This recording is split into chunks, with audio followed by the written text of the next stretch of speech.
बिस्मिल्लाहिर्रहमानिर्रहीम। अस्सलाम वालेकुम। मैं जैसे ही कार लेकर गेट में दाखिल हुआ, गेट पर खड़ा दरबान एक खातून की तरफ इशारा करते हुए बोल पड़ा, जनाब, वो खातून एक पर्ची लाई है जिस पर आपका पता लिखा हुआ है। कहती है किसी गांव से आई है, किसी हाजी साहब ने आपका पता देकर भेजा है। मैंने दरबान के हाथ से वो पर्ची ले ली और पढ़ने लगा। पता मेरे घर का ही था। पर्ची देखने के बाद मैंने गौर से उस खातून की तरफ देखा। उसके साथ एक लड़का भी था जो काफी कमजोर और सुस्त नजर आ रहा था, लेकिन मैं इन लोगों को पहचान नहीं पाया। खातून काफी बादाल और परेशान लग रही थी। मुझे उस पर तरस आ गया। मैं उसे अपने घर ले आया और अपने मुलाजिम से कहा, इन्हें पानी दो, और खातून को बैठने के लिए कहा। पानी पीने के बाद खातून पुरसकून नजर आने लगी, तो मैंने पूछा, अब बताएं किस से मिलना है और मैं आपकी क्या खिदमत कर सकता हूं। वो खातून हाथ जोड़ते हुए बोली, मुझे आपके वालिद हाजी फजल साहब ने भेजा है। ये मेरा लड़का है, उसके इलाज के लिए आई हूं, किसी सरकारी अस्पताल में दाखिल करवा दो।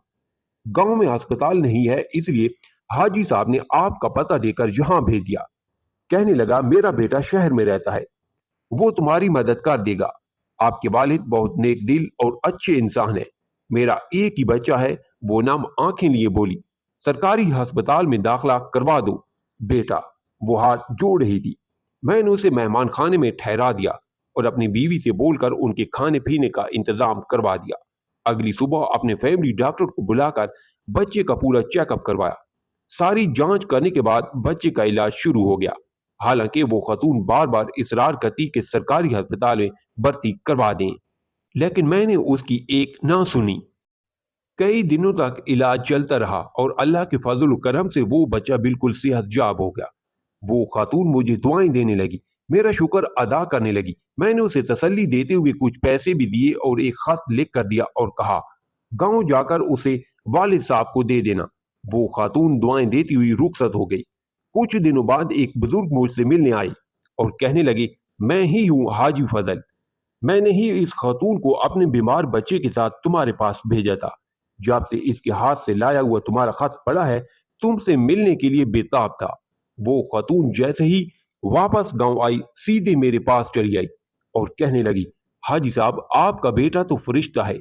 उसने हमें अपने घर में ठहरा कर अपने खर्चे पर मेरे बच्चे का इलाज करवाया और तुम्हारा दिया हुआ खत मुझे देते हुए बोली, ये आपके बच्चे ने दिया है।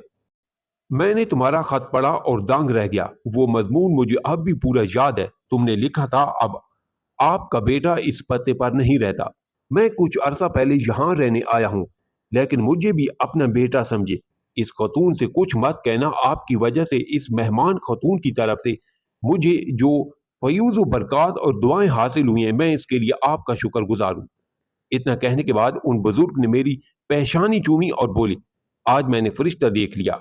अल्लाह तुम्हें सलामत रखे, ए अनजान फरिश्ता। स्टोरी पसंद आई है तो लाइक और कमेंट करें। चैनल पर नहीं है तो सब्सक्राइब जरूर करें।